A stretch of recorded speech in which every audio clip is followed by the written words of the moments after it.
저렇게 사람이 적은가? 제가 설교할 때 원래 적어요. 사람이 많이 안 모입니다.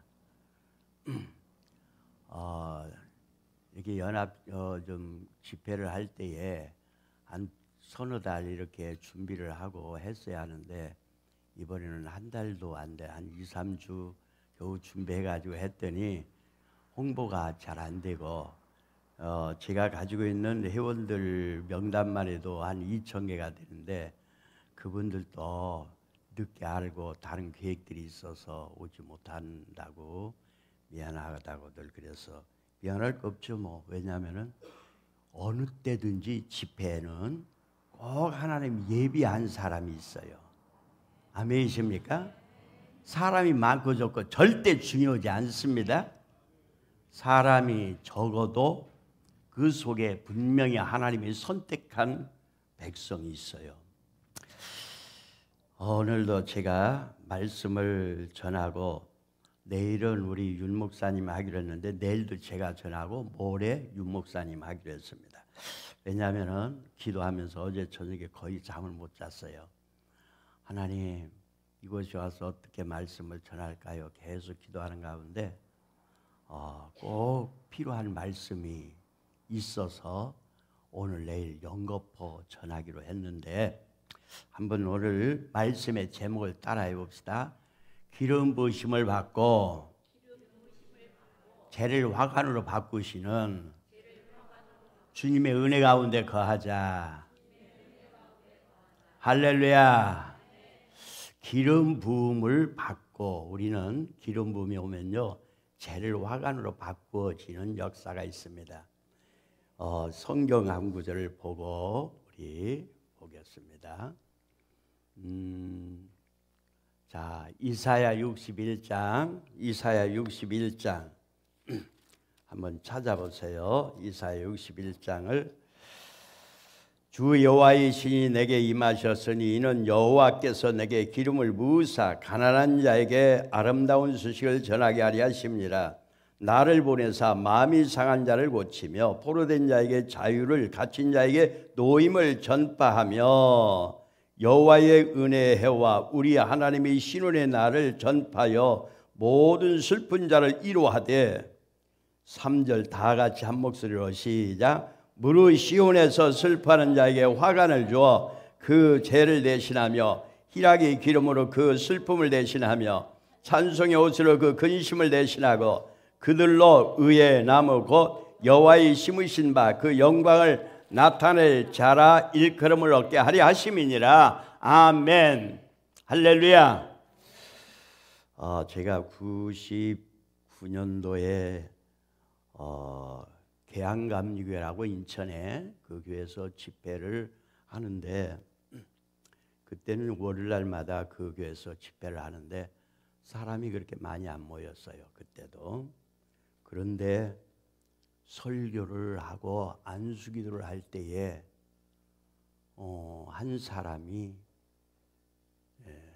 쓰러졌어요. 4시간 동안 땅에 붙어서 떨어지질 않더라고. 그분은 교회를 건축하고 나서 부도가 났어. 부도가 나가지고 이제 경매가 들어가는 거야. 교인들한테 얘기하면은 저기 부천 오정동에 있는 교회인데 교인들한테 얘기하면 교인들이 좋아하고 환영할까요? 시험 들고 도망갈까요? 여러분들은 잘 모르지만 그 동네에서는 생각하기를 도망갈 것 같아서 말을 안 했어. 혼자 고민을 하는 거야. 고민을 하는 거야. 그러다가 제가 하는 집회 왔어요. 그리고 불을 받았어. 4시간 동안 땅에 붙어서 떨어질 줄을 몰랐어. 그 다음에 있었던 일인데 어떻게 알았느냐면 제가 성령사관학교라고 하는 데 가서 강의를 하러 갔더니 이렇게 커다란 사모님이 여자가 저를 꼭 껴안는 거예요. 갑자기 보고. 왜 이러냐고 처음 보는 사람인데 그랬더니 너무 반갑다는 거예요. 얘기를 좀 해보라고 했더니 그때 쓰러졌던 목사님이 자기 남편인데 그때 쓰러져서 4시간 만에 깨어나가지고 교회 가서 설교를 하는데 성도들이 영안이 열려버린 거야. 그래가지고 목사가 무슨 고민인가를 다 알고 성령이 역사하니까 집사들이 모여서 그 문제를 해결하자고 해서 그 부도를 막아버렸어요. 그리고 교회가 다시 살아나기 시작했다고 저를 너무 반가워하더라고요. 갑자기 십몇 년 전 이야기가 생각나는 것은 오늘 이 자리에도 그런 사람이 있게 될 걸 난 믿어요. 사람이 많고 적고는 절대 중요하지 않습니다. 제가 이걸 원고를 3번째 설교를 하는 원고인데 원고대로 하게 될지는 모르겠지만 하나님은 죄를 화관으로 바꾸시는 하나님이십니다. 죄가 뭡니까? 머리에다 죄를 뒤집어 쓰면은 얼마나 괴롭겠습니까? 그죠? 그런데 죄를 화관으로 꽃으로 만든 모자로 머리에다 세워뒀다는 거예요. 누가? 예수님이 우리에게 그와 같은 일을 해주셨어요.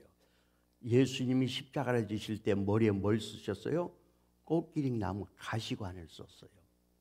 예수님이 가시관을 씀으로 인하여서 우리의 고통스러움을 담당하신 걸 믿으셔야 됩니다. 오늘 이 말씀 한마디가 여러분들 심령 속에 들어갈 때 역사가 시작되는 거예요. 여러분들 예수님이 나의 삶에 있는 죄를, 괴로움을, 아픔을, 고통을 예수님이 머리에 뒤집어 써버렸다고 한다면은 그걸 믿는 순간에 여러분들에게 죄가 화관으로 바뀌는 역사가 있게 되는 거예요. 아멘이십니까?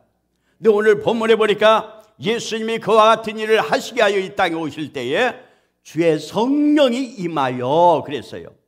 예수님은 하나님이시면서도 성령님의 의지에서 일을 하셨던 걸 볼 수가 있어요. 아멘이십니까? 죄를 화관으로 바꾸시는 하나님, 오늘 성령의 임재 속에서, 성령의 역사 속에서 우리에게 죄를 화관으로 바꾸주시는 하나님이신 것을 믿으시기 바랍니다. 할렐루야. 기름 부으심에 대해서 여러분들이 잘 아시는 이 교회 교인들은 너무 잘 알아요.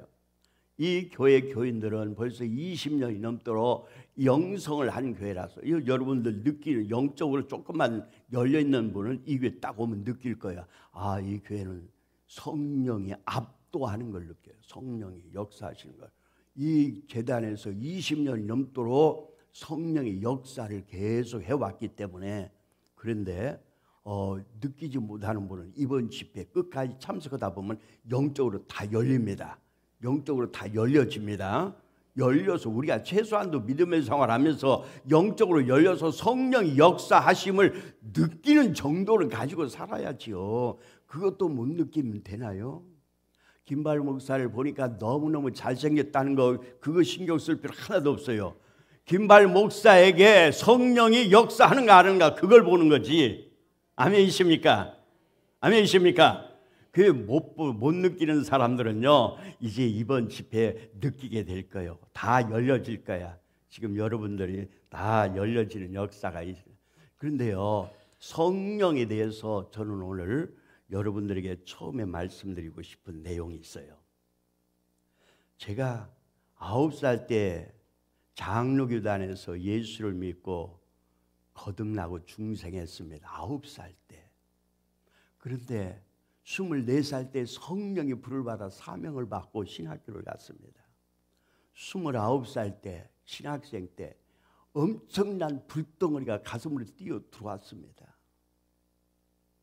한 500명 되는 성도들이 모여서 막 집회를 하는데 강대상 그 십자가에서 불이 튀어나오더니 제 가슴으로 뛰어 들어왔습니다. 저는 불을 체험을 여러 번 했어요. 그래서 부흥강사도 하고 개척하자마자 교회를 1년 반 만에 건축하고 3년 만에 재건축하고 교인들이 한 500명 될 때에 에어포트 교회에서 어떤 역사가 일어난다는 말을 듣고 집회를 계속 매주마다 다니던 때였는데 한 주간 캔슬된 것이 있어서 야 거기 여행 삼아서 한번 캐나다 가보자. 갔었어요. 갔는데 처음에 가니까 찬양들을 하는데 다 소소하더라고. 손을 들고. 우리 족생에는 안 맞아. 우리는 어떻게 했느냐면 강대상, 나무를 만드는 강대상 치면서 북치면서 불길 같은 성령이요, 이걸 열심히 했던 부흥강사였거든요. 그런데 그냥 찬양하면서 손을 들고 하라니까 처음에 이게 뭐야? 그래서 한번 해보자고 손을 드는 순간에 불이 들어오는 거예요. 불이 확 들어오더니 가슴에 딱 하나님이 치는 음성이 들려왔어요. 내가 여기 왜 왔느냐? 예, 저요, 조용기 목사보다 큰 목회 좀 해보려고 왔어요. 신용균 목사보다도 더 큰 부흥강사 되려고 왔어요. 그런 생각이 잘못된 생각일까요? 잘된 생각일까요? 어때요, 여러분들? 저는요, 그때 하나님의 책망의 음성을 들었어. 내가 언제까지 나를 이용해서 네 욕망, 네 목적을 이루려고만 하느냐. 저는 그 전에 너무 큰 불을 많이 받았고 역사도 엄청나게 나타났고 그런 일들을 했지만 난 주를 위해서 내가 산다고 생각했어요. 난 주님을 위해서 열심히 득심이라고 생각했어요. 그런데 성령님이 제게 하실 말씀은 네가 언제까지 나를 이용해서 네 목적을 이루려고 하느냐는 거예요. 그렇죠. 우리가 믿음의 생활하면서 성령 받으려고 하고 능력 받으려고 하는 이유가 성령님을 인격적이신 하나님으로 생각하기보다는 어떤 능력이나 어떤 힘으로만 생각해 왔던 것들, 그것을 하나님은 제 마음에 깨뜨리기 시작했어요. 그 순간에 저는 얼마나 회개를 하고 얼마나 하나님 앞에 울었는지 몰라요. 그래서 그때 불을 받고 난 다음에 또 그때 불을 받은 것은 온몸에 불덩어리였어요.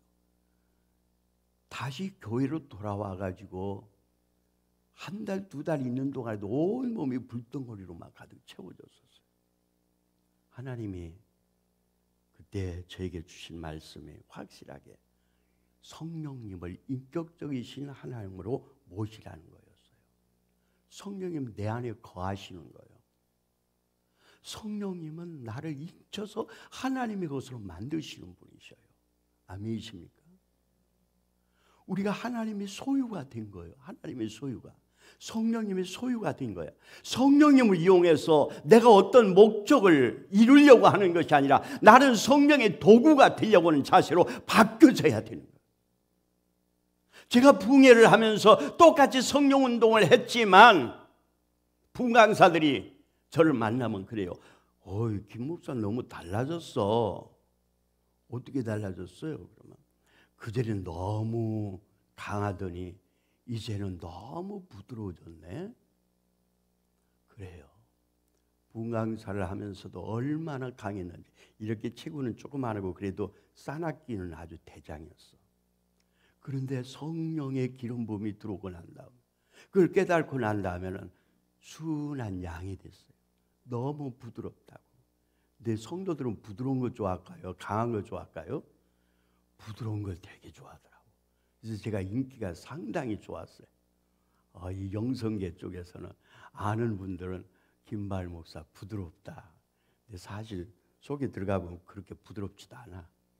아직도 내 자가 남아있어.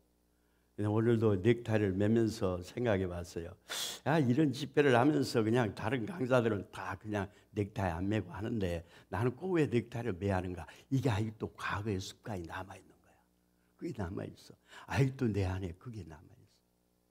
그건 꼭 뭐 좋은 것도 아니고 나쁜 것도 아니니까 괜찮지만 오늘 여러분들 내 속에 있는 자아가 무너질 때에 내 안에 성령님이 거하시게 될 줄로 믿으시기 바랍니다.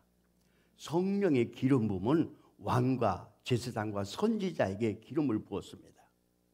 아멘이십니까?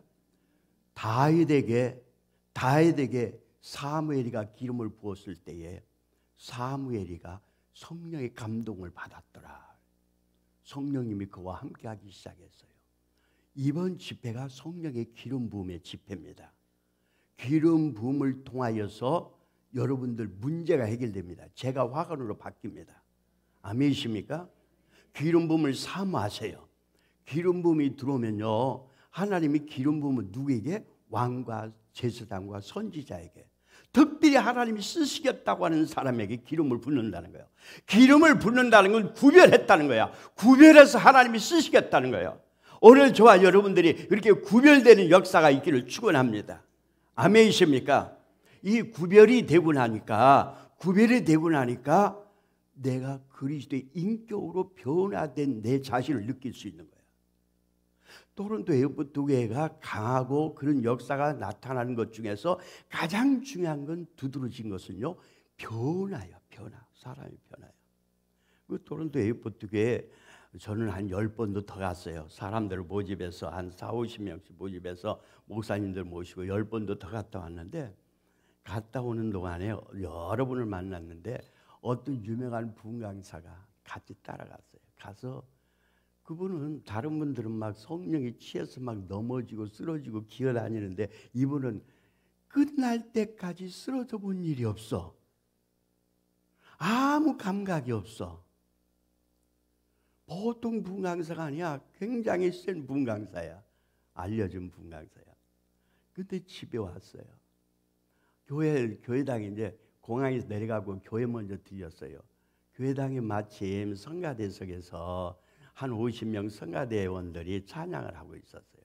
저 뒤에 문에서 이제 목사님이 들어옵니다. 들어오다가 목사님 보니까 다 손을 들었어.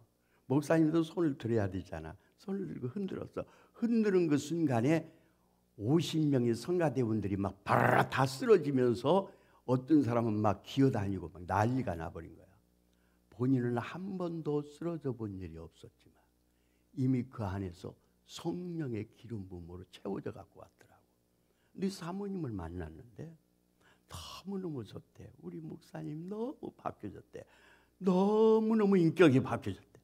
너무너무 습관이 바뀌어졌대. 이게 성령의 기름 부음을 통하여서 우리의 삶의 변화가 일어나는 겁니다. 아멘이십니까? 그래서 우리는 성령의 기름 부음이 필요한 거예요. 아멘. 그런데 성령님은 우리가 알 때 인격적이신 하나님인 것을 알아야 돼요. 성령님은 지정의를 가지고 계셔. 우리가 성령님을 우리가 모시려고 할 때에 내 인격에 모셔드려, 내 안에 모셔드리려고 해야지. 성령님을 어떤 기운이나 힘으로 생각하니까 성령님 내 안에 내주하지를 못해요. 거하시지를 못해, 내 안에. 그리고 성령님 나를 인쳐버리지를 못하는 거예요. 그래서 여러분들 성령님을 인격적으로 모시는 성도들 되기를, 저는 설교할 때 어디든지 가면 이 설교부터 합니다. 그런데 성령의 기름 부으심이 오늘 여러분들 속에 들어갈 때 여러분들의 인격이 변화되는 역사가 나타나게 될 거예요. 할렐루야. 아멘이십니까? 아멘이십니까? 그래서 성령님이 내 안에 오시면은 성령님이 또한 우리를 행함을 갖게 하는 거예요. 행위가 따르는 거야. 행함이 없는 믿음은 무슨 믿음이라? 죽은 믿음이라고 했어요. 우리가 추상적으로 믿음의 생활하는 것이 아니라, 감정적으로 믿음의 생활하는 것이 아니라 우리의 믿음의 행함으로 말미암아, 그리고 이 성령 안에서 행함으로 말미암아 우리가 모든 육신의 소욕을 이루지 않도록 하는 성령이 내 안에 거하는 삶을 살아가는 것, 이게 중요한 것입니다. 그런데 성령님은 물질과도 관계가 있을까요, 없을까요? 너무 긴밀한 관계가 있어요. 저는 여러분들 어저께 헌금한 걸 일일이 기도하면서 저녁에 제가 계수를 쭉 합니다. 제가 이 집회 때 헌금한 사람들은 계속 그 제목을 보고 또 이렇게 기도하고 그러는데, 내가 이번 집회 여기 와서 해야 될 일이 있었구나 하는 걸 많이 느꼈어요. 하나님이 가르쳐 주셨어. 제가 그렇게 신령하지는 못해도 어느 정도 영적으로 열렸기 때문에 헌금 봉투를 보고도 이분이 어떻구나, 영적인 상태를 알 수가 있겠더라고. 꼭 필요한 것이구나. 여러분들 오늘 이 시간부터 그걸 내가 오늘과 다음 내일까지, 내일 오전까지 제가 그 문제를 해결할 것입니다. 여러분들에게 물질 문제, 여러분 신명기서 8장 18절에 뭐라고 했어요? 재물을 얻을 등을 우리에게 부어주신다고 했어요. 에스겔서 36장 27절에서도 하나님이 24절 25절에 우리에게 하나님이 말씀으로 정결케 해 우리에게 성령 새 영을 부어줌으로 성령이 새 영이 부어줌으로 그동안에 무너졌던 성읍들 모든 황폐했던 땅들을 옥토로 만들어지는 역사가 나타나게 되는 거예요. 새 영이 부어지면 여러분들 이번 집회가 어떤 내가 물질 문제 그것만 쳐다보는 것보다도 더 물질 문제가 확실히 해결될 수 있는 것을 어떻게 하느냐? 우리 안에 성령의 기름 부음이 오면은 그 물질 문제는 저절로 해결되는 역사가 나타나게 될 줄로 믿어지시면 아멘 합시다. 성령이 내 안에 들어와 계시면은 모든 주의 영이 계신 곳에는 자유함이 있느니라. 주의 영이 계시기에 자유함을 우리 자유를 느낄 수 있는 거야. 자유함. 믿음의 생활을 하면서도 율법에 매여 있거나 어떤 무속적인 것에 매여 있어서 늘 괴로워하는 사람들이 많아. 성령이 기름 부으면 자유함을 줍니다. 진정한 자유함이 오늘 이 시간에부터 여러분들에게 시간마다 풀어지는 역사가 나타나게 될 줄로 믿습니다. 아멘이십니까? 우선 여러분들 오셔서 어떤 문제를 해결하게 오셨다면 그것도 해결될 것입니다. 그러나 그것만 해결되려고 하지 마시고 내 인생에 있어서 내 삶에 바뀌어지는 역사가 나타나기를 갈망하시기를 원합니다. 아멘이십니까? 자, 우리가 믿음의 생활을 하면서도 왜 이렇게 내 마음에 갈등이 심합니까? 왜 이렇게 내가 문제가 많이 생깁니까? 이런 문제들을 근본적인 것을 해결해 주게 오늘 이 말씀을 저는 여러분들에게 전하는 겁니다. 근본적인 것이 내 안에 해결되면은 나머지 것은 다 이루어져요. 그래서 마태복음 6장에 뭐라고 했어요? 먼저 그 나라 의가 이루어지면은 너에게 필요한 걸 어떻게 하리라? 더하여 주리라. 할렐루야. 할렐루야. 믿습니까? 오늘 예수님께서 이 땅에 오셔서 하신 일 중에서 첫째는 가난한 자에게 복음을 전하게 하여서 가난한 자에게 복음을 전하게 하여. 가난이라고 하는 건 두 가지로 의미를 찾아봤어요. 마음이 가난한 자, 이런 사람에게 복음이 들어갑니다. 그런데 육적인 가난도 예수님이 해결해 주셨을까요? 안 해 주셨을까요? 물질의 가난도 해결해 주었을까요? 안 했을까요? 여러분들 확신이 없으면 안 돼요. 이 문제를 오늘 철저히 하나님이 가르치라고 그랬어요. 어제 봉투를 보면서 철저히 이 문제가 여러분들에게 필요하다고 느꼈어요. 우리가 예수를 믿고 구원받아 천국 가는 걸 확신합니까? 이렇게 아멘이 적으면 곤란해요. 아멘이 적으면 곤란해요. 제가 아파트 전도대라고 전도대를 이끌고 다니는 일을 했는데 아파트 이렇게 천주교 교회가 붙어 이제 들어갑니다. 아파트 전도로 가서 신앙 앙케이트 조사를 하겠다고 하면서 물어봐요. 오늘 죽어도 천국 갈 수 있으세요? 그러면 그거야 가봐야 알죠. 천주교인들 다 그렇게 대답해요. 그러면 제가 뭐라고 한 줄 아세요? 걱정하지 말고 그냥 편안하게 지옥에 가세요. 그럼 막 화가 나서 왜 그러냐고. 천국 가고 싶으면은 나한테 10분만 시간을 달라고. 내가 방에 들어가서 그에게 복음을 전하고 구원의 확신을 주고 그럽니다. 여러분들 예수 믿고 내가 지금 죽어도 천국 갈 수 있다고 하는 확신, 아유 난 그때 무슨 죄를 졌어, 죄책감에 눌려 있거나 구원의 확신을 떠난다면요, 그 순간에 사탄이가 나를 마음대로 까부르는 거야. 사탄이가 역사하는, 어둠의 역사하는 것은 법적인 근거 없이는 절대로 역사할 수 없다는 것을 아셔야 돼. 내가 죄를 지었어도 빨리 회개하고 돌이켜 예수의 벌로 씻어버리면 되는데, 그것을 죄책감을 가지고 있는 순간에 사탄이가 들어와 역사할 수 있는 빌미, 통로를 열어주는 거예요. 아멘? 그런데 오늘 구원받았다고 하는 말 자체에 아멘이 우렁차게 확신 속에 나와야지, 그럴까 말까, 대답할까 말까, 대답하면 거짓말 같은데 그런 생각으로 대답하면 절대로 걱정 마세요. 지옥에 갈 테니까. 그러나 오늘 확실히 있게 대답할 수 있으면 걱정하지 마세요. 오늘 죽어도 어디 가 있어요? 천국에서 만날 수 있어요. 아멘이십니까? 그렇다면은 예수님이 이사야 53장의 채찍을 맞았으므로 우리가 뭘 하고 나음을 입었고 육신의 질병도 치료될 줄로 믿으세요. 오늘 질병을 가져온 사람들 마지막 기도할 때 다 나아야 돼. 아멘. 이 질병이 낫는 표시는요, 내 가정의 문제도 해결된다고 하는 것과 연결이 되더라고. 아멘. 고질적인 질병, 고질적인 문제가 해결되는 거야. 그런데 그것만 믿어서는 안 돼요. 예수님이 나의 가난도 담당해 버리셨다는 걸 믿어야 돼요. 이걸 믿으란 말이요. 이것을 믿지 못해요. 어디에 예수님이 나의 가난을 담당해 버렸다고 하는 말씀이 어디 있을까요? 모르시죠? 제가 여기 온 이유가 있어. 그래서 아직도 그걸 모르고 있으니 늘 예수님이 우리를 위하여서 가난을 담당해 버리셨다는 걸 못 믿으니까 이게 문제라고요. 이게 문제야. 응? 한 칸 더 가자. 이 하나님은요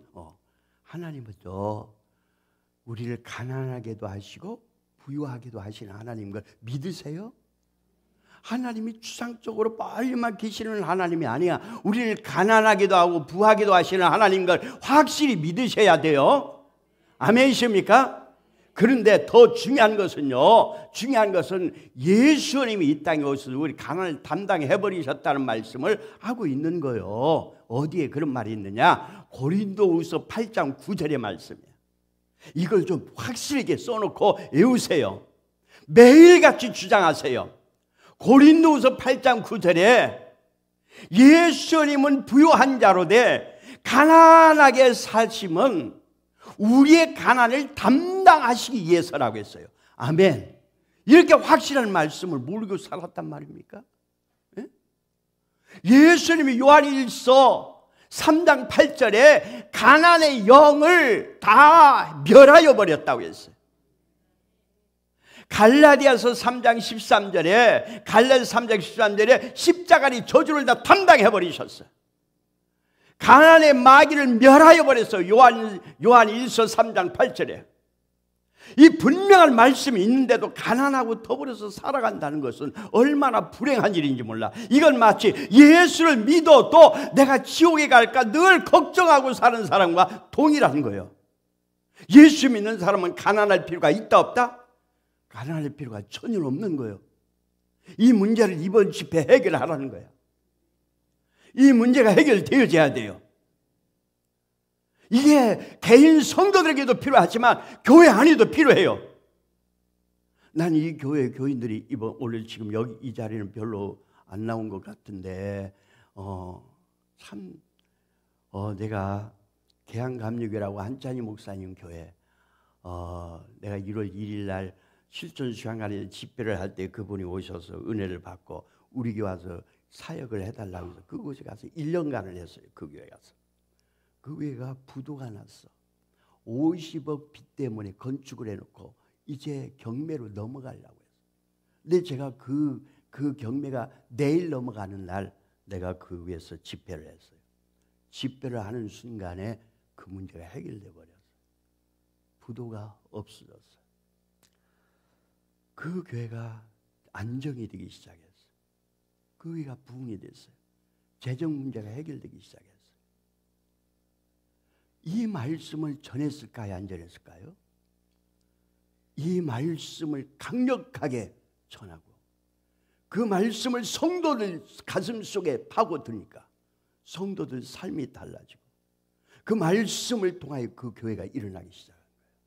아멘이십니까? 그 교회에서 집회를 할 때에 저기 대전에 한빛감리교회라고 하는 교회 전도사 한 명이 와서 은혜를 받고 그 목사님한테 얘기를 했어요. 담임 목사님한테 얘기를 했더니 저를 한번 주일 저녁에 초청을 받았어요. 초청해서 갔는데 설교가 끝나자마자 목사님이 제 손을 꼭 붙잡고 내 방으로 좀 갑시다. 목양실로 가더니 너무너무 살 것 같대. 왜 무슨 말씀이냐고. 내가 150억 빚 때문에.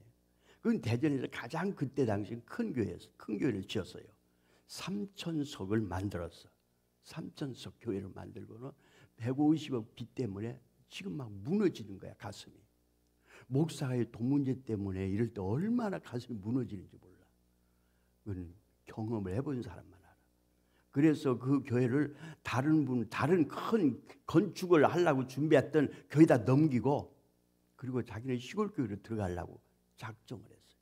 며칠 동안 밤잠 못 잤는데 오늘 내 가슴에서 설교를 듣는 순간에 가슴에서 이 화살이 팍 빠져나갔다고.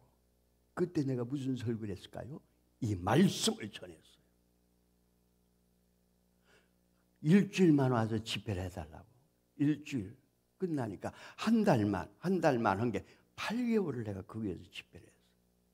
그 교인들이 다 교회를 떠나려고 했던 사람들이었어요. 빚으로 눌려가지고. 그런데 다시 안정이 되고 그 교회가 부흥이 되기 시작했어요. 한 700명 정도였는데 몇 년 후에 가보니까 5,000명이 넘어. 그 빚을 다 갖고 옆에다가 선교센터를 다 지어놨어요.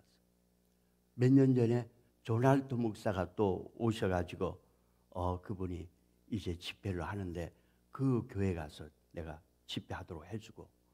근데 그분이요, 제가 뭐 돈이 필요하다고 하면 돈을 그냥 막 이렇게 줄 정도로 참 저를 고맙게 생각해요. 1,000만 원이 필요했어요. 목사님, 다 1,000만 원이 내일까지 필요해. 그랬더니 알았어.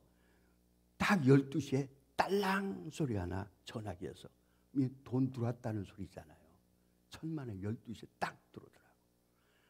여러분들, 자, 나는 이 교회가 우연히 제가 이 교회 온 거 아니라고 봐요. 이 교인들에게 이 말씀을 선포하고 성도들 가슴 속에 여러분들에게 이 말씀을 선포하라고 하나님이 저를 이곳에 보내주셨다고 믿어요. 아멘이십니까? 예수 믿는 것이 추상적인 것이 아니야. 종교적인 종교 행위로만 믿는 것이 아니야. 종교형에 묶여서 신앙생활하는 것이 아니라고요. 하나님 말씀이 내 안에 들어와서 성령님에 의해서 내 심령이 하나님과 늘 교제하며 하나님 말씀이 내 안에서 살아 역사하는 믿음의 생활. 이런 믿음의 생활이 이게 참된 믿음의 생활 아니겠습니까? 영성이라는 게 뭡니까? 그래서 그런 믿음의 생활하는 것이 말씀이 내 안에 들어와 있다고 하는 것은 그리스도의 인격이 내 안에 들어와 있는 게 아니라 그리스도의 형상, 그리스도의 인격이 내 안에 들어와 있는 거예요. 아멘. 제가 이런 영성이라고 하는 것을 95년도에 시작을 하면서 교회를 사임하고 나왔습니다. 교인들이 그냥 갈 수 없다라고 많은 그 재산을 물질을 또 주어가지고 퇴직금으로 주어가지고 하나님 일을 하도록 하셨는데 이런 일을 하니까 성결교회 이만신 목사라고 유명한 분강사가 계셨어요. 몇 년 전에 소천하셨는데 그 교회 담임이 한찬희 목사라고 이번 주일날 어떤 큰 집회에 설교자로 나왔더라고. 그분이 제 제자야. 저한테 불을 받아갖고 신학교 간 사람이야. 그런데 이만신 목사 교회 이제 목사님이 저를 불러요. 그래서 저 창신동에 사는 그 목사님 아파트에 우리 집사람하고 둘이 이제 수박 큰 걸 하나 가지고 올라갔어요. 님 첫 마디가 왜 그런 걸 하니?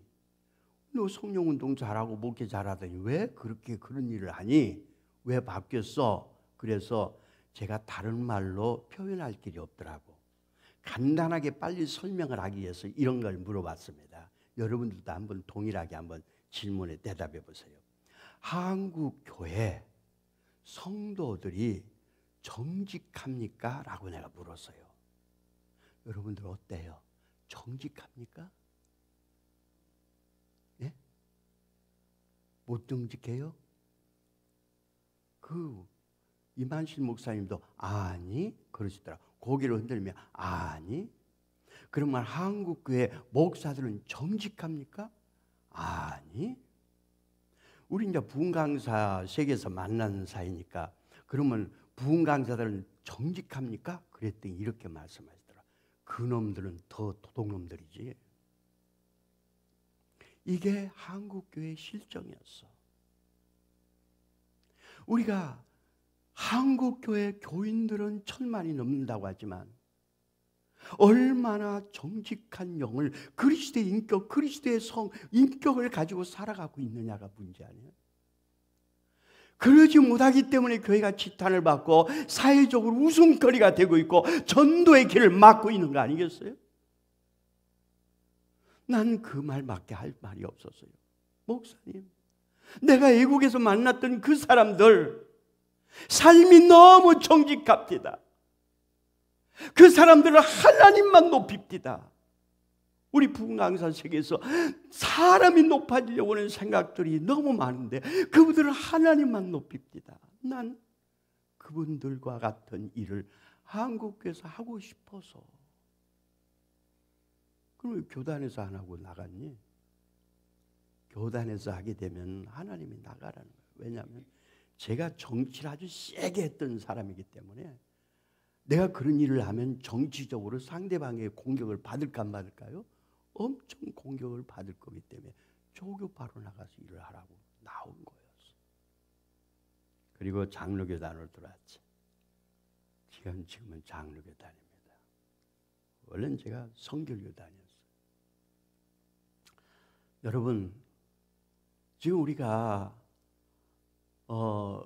어떤 신앙생활에 있어서 문제만 집착을 하게 돼요. 문제만 집착을 하게 되는데 그걸 놓고 40일 금식 기도를 해서 그 문제가 겨우 해결될 수는 있지만 근본적인 문제가 해결되지 않으면 날마다 우리는 매사에 그렇게 어려운 일을 당할 수밖에 없어요. 근데 내 인격이 그리스도와 되어버리고 나면은 매사에 하나님이 나와 함께 하심을 느끼고 깨달고 살 수가 있을 줄로 믿으시면 아멘 합시다.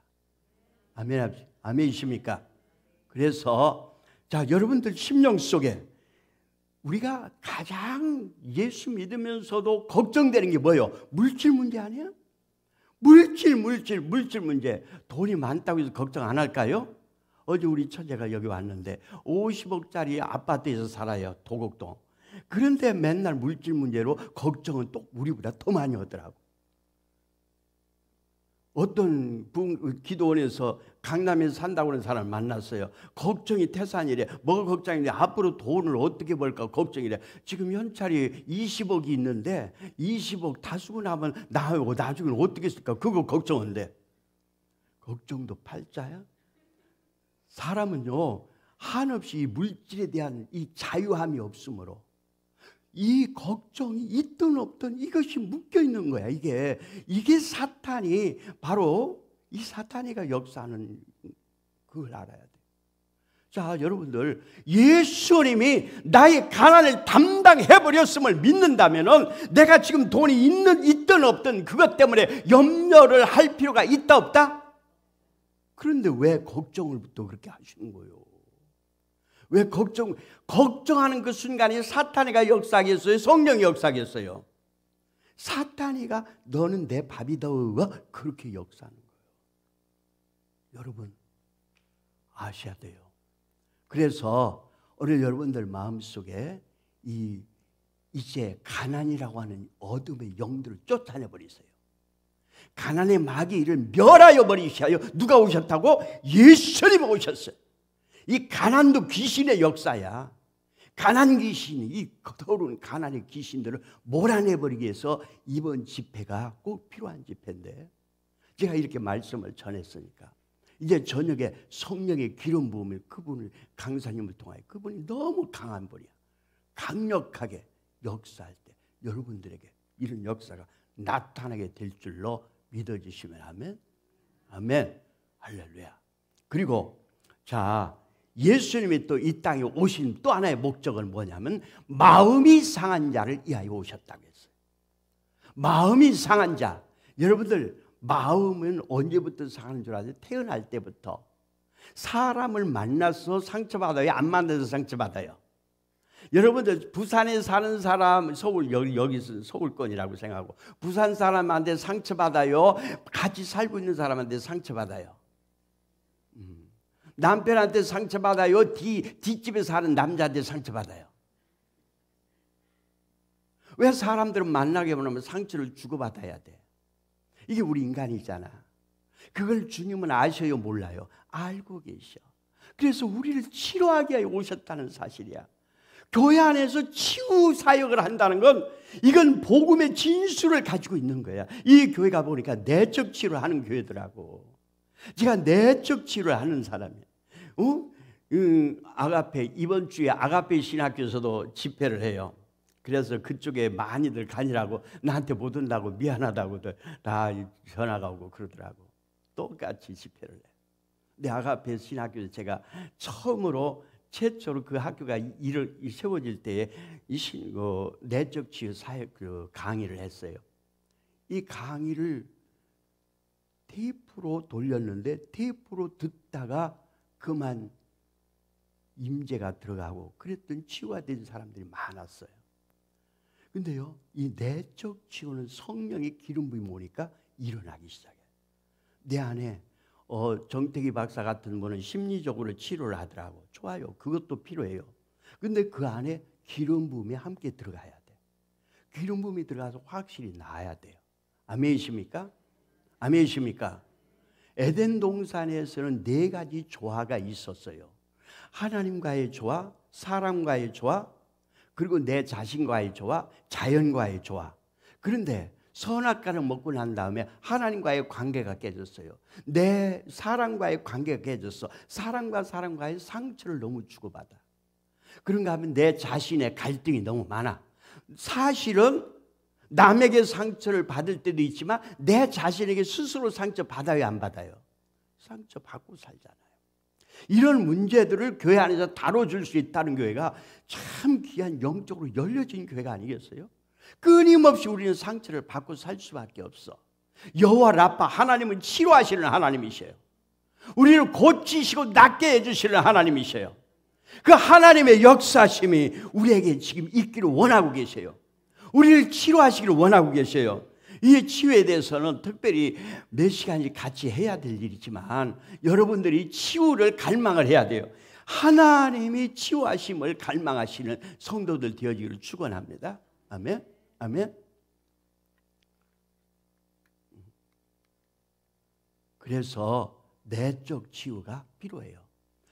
치료할 때 이런 모습을 하세요. 먼저 상처가 드러나야 돼. 상처를 드러내지 않으면 절대 치유가 될 수 없어. 제가 목회자 세미나를 할 때마다 목사님들은 상처를 드러낼 수 있어요, 없어요? 못 드러내. 체면상. 근데 치유가 안 되는 거야. 근데 드러내야 돼. 오픈해야 돼. 하나님 앞에 드러내고 그 상처 가운데 예수님을 초청하고 그리고 예수님의 처방에 순종하고 그리고 쓴 뿌리를 제거하고 성령의 기름 부음으로 채우고 믿음으로 봉하고 믿음으로 봉하는 거 이거 중요해요. 치유 받았는데 뭐 또 그렇더라 뭐 마찬가지더라 그럴 수 있어요. 왜냐하면 내가 과거에 이 부분 잘 아세요. 치유를 받았는데 여기서는 치유를 받았는데 집에 가니까 또 그렇더라 또 그럴 수 있어요. 그거는 과거의 습관이 그대로 남아있기 때문에 그런 거예요. 치유 받았음을 선포하면은 계속 치유가 일어나는 거예요. 나는 이미 치유받았다고 선포하는 그런 과정이 필요해요. 아멘이십니까? 그런 과정이 여기서 치유를 받았다고 느끼거든. 나는 거기서 치유받았다고 계속 선포기도록 하세요. 그래야만이 확실하게 내 안에 치유가 자리 잡는 거야. 내가 치유가 됐어도 어둠형이 쫓겨갔어도 저주형이 떠나갔어도 과거의 습관이 있어가지고 나는 그걸 반복할 수 있어요. 그 반복되어지는 것이 이제 없어질 때까지 나는 그것을 계속 선포하고 그래야 될 필요성이 있다는 거. 여기서는요 그 정도까지밖에 오늘 말씀을 못 드리지만 이 교회에서 내적 치료를 하니까 자주 오셔서 치유받을 수 있기를 바랍니다. 아멘. 내적 치유를 안 받으면은 안 받는 사람과 받은 사람과 어떤 차이냐? 내적 치유를 받으면은 하나님의 말씀의 은혜가 그렇게 깊이 들어와요. 말씀이 막 열려. 내적 치유를 한 사람과 안 한 사람하고 차이는요, 한 사람도 상처를 받을 수 있다 안 받았다. 내적 치유를 받은 사람도 또 상처를 받을 수 있어요. 그러나 그 상처를 이겨낼 수 있는 면역성이 생겨요. 그 상처가 올 때마다 그걸 대처할 수 있는 저항력이 생겨요. 그래서 내적 치유가 필요한 거예요. 계속 우리 내적 치유를 할 필요가 있어요. 아멘. 그래서 내적 치유를 하는 성도들 되어지도록 해야 됩니다. 그 다음에 포로된 자에게 자유함을, 영적 전쟁의 포로가 됐다는 것이죠. 우리가 사탄에게 포로가 될 수 있어요. 그러나 우리는 능히 예수님께서 모든 어둠의 권세들을 다 깨트려버린 걸 믿으시기 바랍니다. 갈라디아서 3장 22절에 정사와 권세를 벗어버려 십자가로 이미 승리했어요. 아멘. 자, 이 부분에 있어서 여러분들이 확실히 알아야 돼. 영적 전쟁에 있어서 내가 사탄하고 싸우면은, 마귀하고 싸우면 질까 이길까 미리 걱정하면은 지는 거예요, 이기는 거예요? 걱정하는 순간에 벌써 나는 지고 있는 거야. 이미라고 하는 단어가 여러분들이 꼭 필요해. 영적 전쟁에서 이미 승리했다고 하는 걸 확신해야 돼요. 어떻게 확신할 수 있는 거예요? 예수님이 나를 위하여 십자가에 죽으셨으므로 나의 모든 죄와 허물이 용서함 받은 걸 확신하시기 바랍니다. 확신하시기 바랍니다. 아멘이십니까? 확신하세요. 예수님이 나를 위하여 십자가에 죽으셨어요. 예수님이 십자가에서 내가 다 이뤘느니라, 하셨으므로 우리는 그 말씀을 의지해서 사탄이를 명령하는 거지 싸우는 거라는 개념을 버리세요. 내가 사탄에게 명령하는 거예요. 사탄이고 싸운다고 하면은 내가 1대1로 싸우고 사탄하고 싸움을 이길 수 있어요? 절대 이길 수 없어. 우리는 예수 그리스도의 이름으로, 예수 그리스도로 옷 입고 예수 그리스도의 힘으로 우리는 사탄에게 명령하는 거야. 아멘이십니까? 명령으로 바꾸세요. 이제부터 여러분들 정사와 권세를 벗어버려 십자가로 이미 사탄이 모든 권세를 깨트려버린 걸 믿으시기 바랍니다. 그렇기 때문에 사탄이들에게 명령하는 거야. 예수 그리스도의 이름을 명한다. 묶임을 받고 떠나갈지어다. 묶임 받고 떠나갈지어다. 아멘이십니까? 제가 이 사역을 또 시작했다가 인천에 중앙감리교회라고 있어요. 그 교인 10,000명이 들어가는 예배당을 건축했는데, 예배당이 그 건축을 하기 전에 제가 거기 가서 몇 번째 설교도 하고 애국 강사도 이렇게 랜드크락도 연결시켜주고 그래서 큰 집회를 했는데, 그 교회에서 집회를 하는 동안에 있었던 일이었어요. 귀신들을 쫓아내는데, 겉으로는 멀쩡한 사람에게도 그 속에 귀신들이 있잖아요. 귀신을 쫓아내는데, 이 귀신을 쫓아내는데 그가 그 인격이 붙잡고 있으면 이 귀신이 빨리 떠나가질 않는 거야. 귀신을 꽉 붙잡고 있으니까. 우리가요, 우리 의식 속에서 이 참 굉장히 중요해요. 우리 내면에 내 자아 의식이 얼마나 중요한지 몰라. 내 의식 속에서 이미 말씀이 들어가서 사탄이 모든 권세는 깨뜨려 버렸다고 확신을 믿을 때에 어둠의 영들은 역사하지를 못해. 근데요, 그 귀신을 쫓아낼 때 있었던 일이야. 아주 아름답게 젊은 한 27살 먹은 처녀였는데, 이 처녀가 너무 심하게 발작을 하고 그래요. 그런데 그 얘기를 들어보니까 다른 목사님들이 와서 쫓아내도 또 그러고 그런다고 그래요. 그러냐? 이유가 있다. 그에게 조용히 내가 얘기를 했습니다. 그 속에 귀신들이 역사할 때에 그 인격을 붙잡는 걸 느껴야 돼. 인격과 귀신하고 분류를 시켜야 돼. 그 속에 내적인 치유가 될 만한 것을 치유하고, 그 속에 사탄이가 역사할 수 있는 모든 인격적인 요소를 끊어버리는 거야. 끊어버리고 나니까 귀신이 아무 힘 없이 떠나가는 거야. 귀신을 쫓아낼 때도 그런 방법으로 우리가 사탄이를 묶고 사탄이를 그 사람 마음의 인격을 치료하고 난 다음에 쫓아내면 아주 쉽게 쫓아낼 수 있어요. 아멘. 이런 것들을 아마 이 교회에서 가르칠 거예요. 구체적으로 훈련이 이렇게 한번 들어가고 안 될 수도 있어요. 훈련이 필요할 수도 있어요.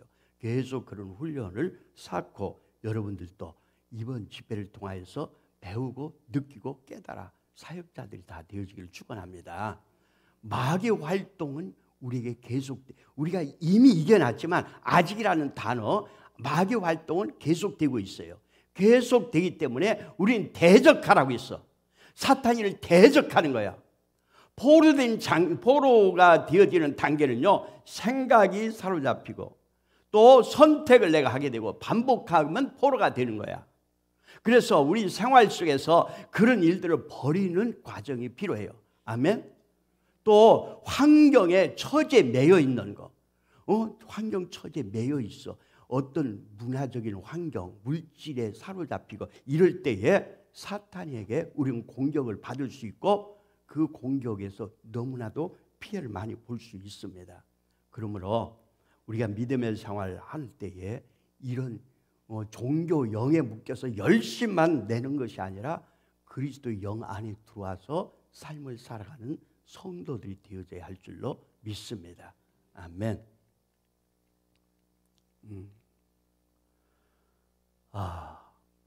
베드로전서 5장 8절에 우리를 대적하라고 하는 말 꼭 잊지 마시기 바랍니다.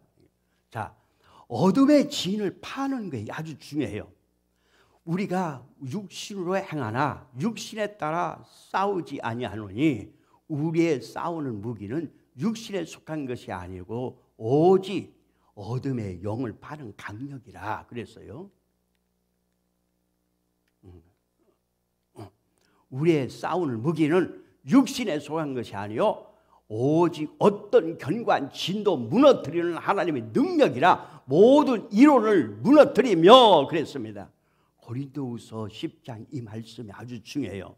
여러분들 이제 영적 전쟁에서 악한 어둠의 영들을 물리칠 때 그냥 나가라 하는 정도로 끝나면 안 돼. 그것들이 내 안에 자리 잡았던 집을 파괴해버려야 돼. 그 집을 파괴해야 돼.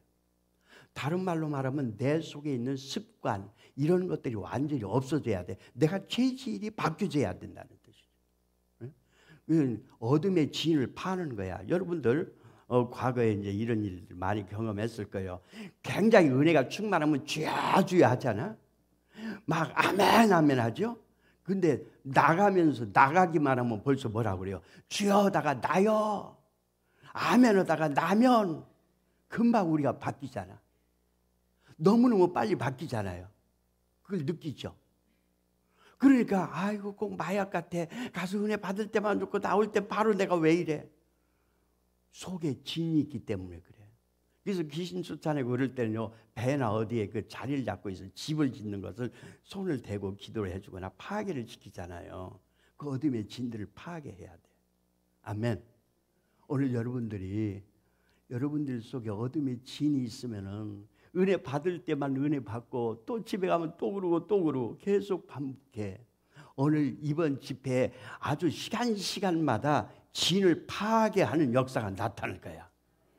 집을 파괴해버려야 돼. 어둠의 진을. 여리고성을 함락하듯이 여리고성이 무너지듯이 여러분들 속에 있는 진이 파괴돼버려야 돼. 이 진은 머릿속에도 채워져. 머릿속에 많은 이론을 가지고 있어요. 이 진은 가슴 속에 배에 여러 군데다 집을 짓고 있어요. 그래서 나를 조종하는 거야. 이 집들이. 그래서 은혜가 있고 막 성령이 충만한 것에 가면 숨어버려. 그러니까 다 없어진 것 같아. 그러나 또 드러나는 거야 이게. 또 드러나. 내가 약해지면, 환경이 약해지면. 그래서 여러분들 은혜를 받더라도 이 속에 있는 어둠의 진까지 파괴해버릴 수 있는, 아멘이십니까? 이 집을 파괴하는, 그래서 포로된 자에게 여기까지 주님은 오셔서 일을 하시기 위해서 오셨다는 것을 믿으시기 바랍니다.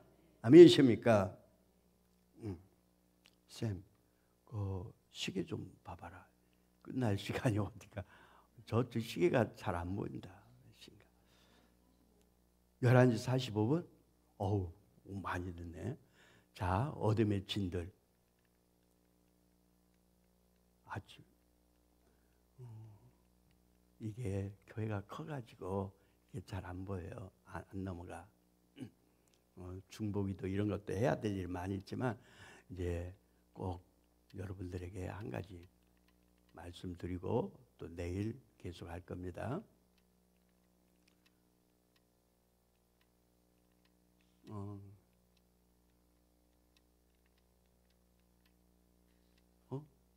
그렇지. 자, 네 번째는요, 갇힌 자에게 노임을 주기 위해서 우리가 믿음의 생활을 하면서 옛 성품, 옛 습관이 그대로 남아있잖아요. 여기에서 하나님, 주님은 우리를 자유케 하기 위해서, 놓여주기 위해서 주님은 이 땅에 오셔서 사역을 하셨다는 것입니다. 인간의 본성에 내재하고 있는 것들이 있어요. 인간의 생물학적, 심리학적 본능을 노예화함으로 반복적인 죄를 짓게 하는 것들이 내 안에 있어. 로마서 7장 15절에 바울이 뭐라고 했어요? 내가 원하는 것은 행하지 아니하고 도리어 미워하는 것을 행합니다. 원하는 것을 행하지 않고 도리어 미워하는 것을 행합니다. 오랄 공고한 삶을 내가 이 사망의 골짜기 누가 나를 구원하랴. 오직 예수 그리스도밖에 없다라고 했어요. 여러분들 속에 예수님으로 진이 채워져 있지 않으면 내 안에 끊임없는 그 옛성품, 옛것으로 인한 갈등이 일어나고 있는 거야. 우리는요, 아브라함과의 믿음의 솔타이가 이루어져야 돼. 우리가 아브라함을 누구라고 불러요? 믿음의 조상이라고 그래. 여러분들 믿음이 아브라함과의 관계에서 솔타이가 이루어져야 돼. 믿음의 솔타이가. 왜? 우리가 아브라함을 믿음의 조상으로 부를 수 있는 것이 무엇 때문입니까? 갈라디아서 3장 13절 14절에 뭐라고 했냐면 예수 그리스도 아래 있는 자마다 아브라함의 유업을 받은 자라. 아브라함의 자손이 됐다고 했어요. 아멘이십니까? 따라해봐요. 예수 안에서 나는 아브라함의 자손이 되었다. 믿습니까? 믿습니까? 아브라함의 자손됨을 믿으시기 바랍니다. 자, 아브라함의 자손이 됐는데 아브라함이 창세기 12장에서 했던 일이 있어요. 뭘 했느냐면 하나님이 갈대오로 본토 친척 아비 집을 떠나라고 그랬어요. 아비 집을 떠나라고 했어요. 영적으로 해석한다면 아비가 섬겼던 우상과 그 모든 문화와 모든 것을 떠나가라고 하는 거예요. 근데 우리는 믿음의 생활하면서 아직도 과거의 습관을, 과거의 것을 그대로 묻고 있다면 내 안에 아직도 하나님의 성령의 역사, 하나님의 놀라운 축복의 역사가 확실히 변하는 일에 아직도 장애물이 있게 된다는 것을 알아야 돼요. 아멘이십니까? 이 문제도 오늘 다 다룰 수 없지만 내일 좀 더 다뤄줄 거예요. 근데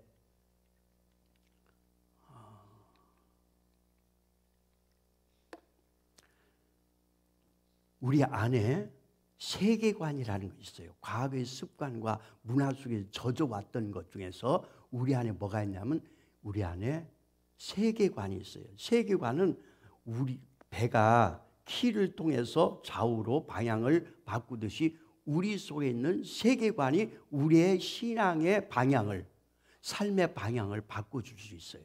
이 세계관이 얼마나 중요한지 몰라요. 근데 세계관은 세 가지 종류의 세계관이 있어요. 이게 안 나오나? 세계관이 나오는데 지나가 버렸네.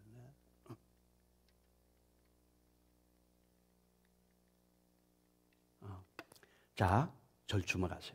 세계관은 동양적인 세계관이 있고 서구적인 세계관이 있고 기독교 세계관이 있어요. 서구적인 세계관은 르네상스 혁명이 일어나면서 생겼던 세계관이야.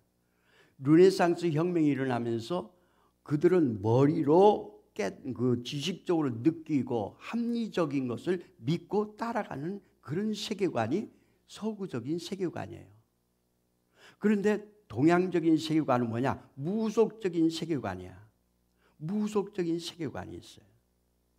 근데 여러분들은 지금 기독교 세계관에 있는지 무속적인 세계관이 있는지 서구적인 세계관이 나를 잡고 있는지 한번 검토해 보세요. 여러분들 자신을.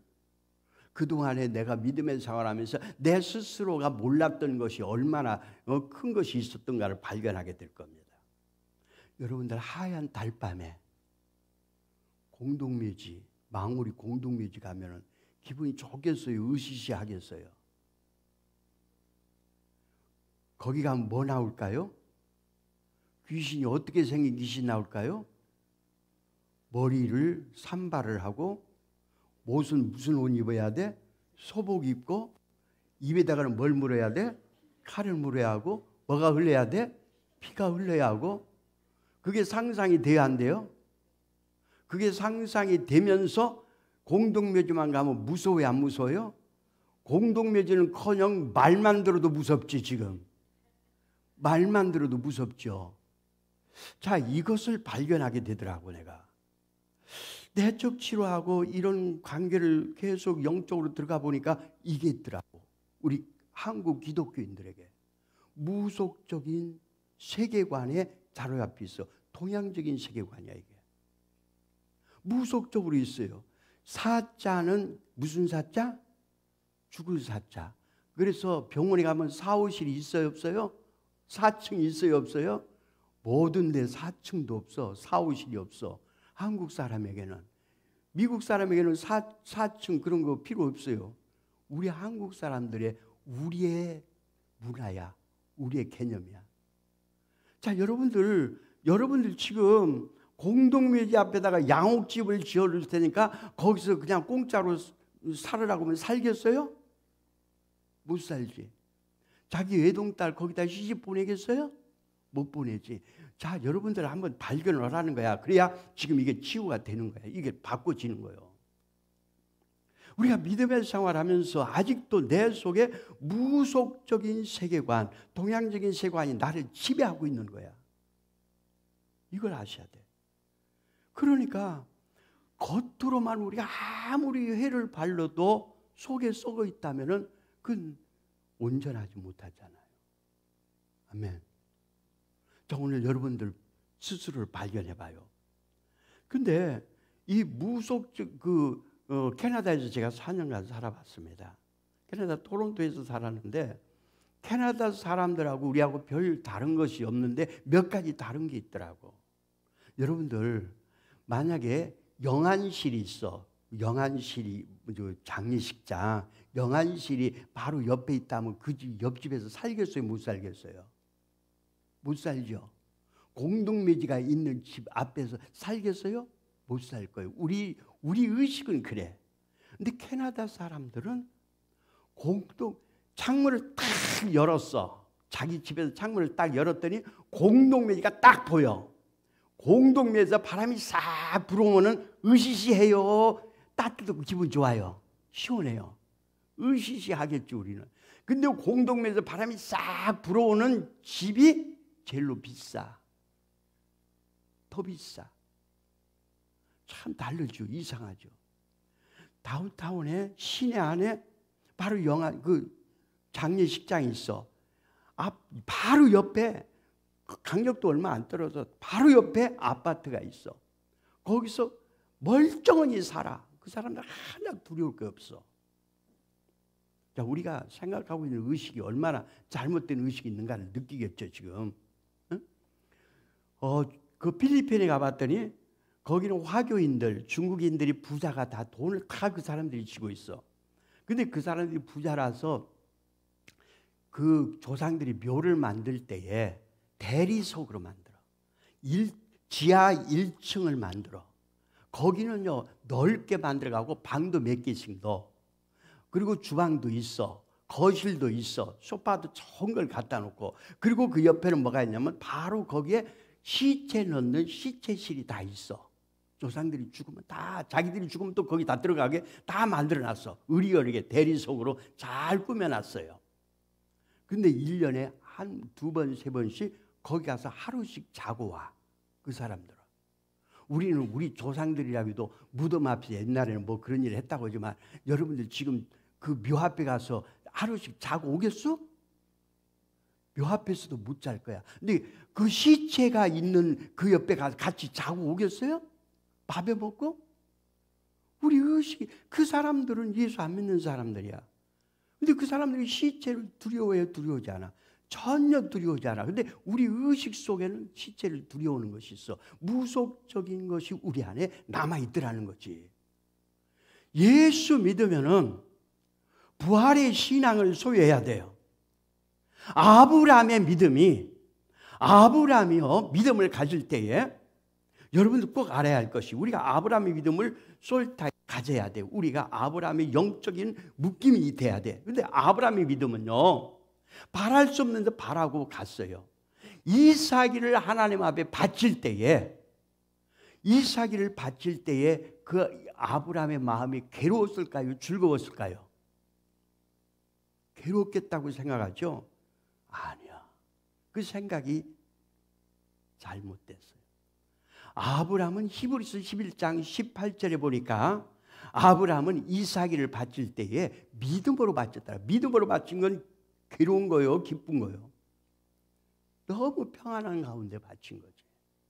근데 왜 그런 마음을 가졌느냐? 19절에, 히브리서 11장 19절에 이렇게 말합니다. 아브라함의 믿음, 아브라함은 죽은 자 가운데서 다시 살리실 줄로 믿었더라. 부활의 신앙을 아브라함이 소유했어요. 오늘 우리가 부활의 신앙이 있습니까? 내가 부활의 신앙, 아브라함의 믿음과 같은 신앙이 있다면 무덤을 두려울 필요가 있다 없다? 무덤은 부활의 상징에 불과한 거야. 여러분들 속에 있는 이 두려움을 쫓아내버려야 돼. 무속적인 이 두려움들을, 무속적인 세계관을 파괴해버려야 돼. 이 어둠의 진들을 파쇄해버려야 돼. 그리고 그리스도의 진이, 그리스도의 세계관이 내 안에 들어와야 돼. 말씀이 내 안에 들어와야 돼요. 아멘.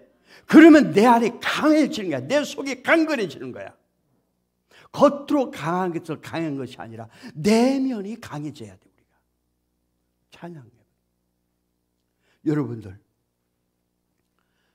여러분들 속에 지금까지 우리가 외식적으로 종교형에 묶여서 종교 행위로 신앙생활을 했다면 이제는 내려놔야 됩니다. 우리 속에 과거의 문화 속에서, 과거의 습관 속에서 내일은 더 깊이 들어갈 거예요. 내일은 7 족속들에 대해서 말씀을 하라고 했어요. 7 족속, 내 속에 있는 7 족속들이 쫓아내야 할 것이 너무 많아. 그것들을 몰아내야 돼요. 내 속에 아직도 그런 것들이 남아있어가지고 믿음의 생활을 하는데 내가 얼마나 외적으로, 형식적으로, 이 종교 속으로, 종교형으로, 불교인들이 우리보다 종교형은 더 강할 수 있어. 종교형이 강해서 하나님의 은혜를 우리가 받을 수 있는 건 아니야. 우리가 성령 안에 자유한 자가 되고 하나님 말씀이 내 안에 들어와 하나님 앞에 그런 믿음의 생활을 해야 돼요. 이해가 되십니까? 아멘이십니까? 아멘이십니까?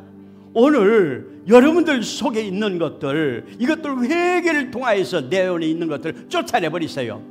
내 속에 아직도 남아있는 정직하지 못한 그리스도 형상을 내가 담지 못한 부분을 회개하면서 내 안에서 세속적인 것들, 이것이 떠나갈 때에 내 속에 있는 세계관 중에 이 동양적인 세계관도 따라갈지어다.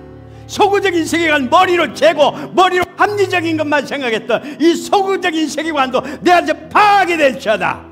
이걸 파괴시켜버려야 돼요. 우리 속에 있는 이것들이 파괴돼 버려야만이 성령이 내 안에 들어와 자유함을, 자유롭게 우리 안에 활동할 수가 있어요. 아멘이십니까? 성령님이 내 안에 와서 역사함을 제한했던 그 모든 내 속에 있는 어둠의 진들을, 여리우성과 같은 어둠의 진들을 오늘 파쇄해버려야 돼요. 찬양하면서, 찬양 들으면서, 찬양 같이 하면서 여러분들 속에 있는 것들을 발견하세요. 지금 인격적으로 내가 성령님을 인격적으로 모셔드리고 내 안에 하나님을 인격적으로 모셔드린 내 방해가 되었던 모든 요소들, 그것들 세계관까지 바꿔냅시다. 어둠의 진들을 파쇄해버립시다. 속에 있는 어둠의 진들을 파쇄해버립시다.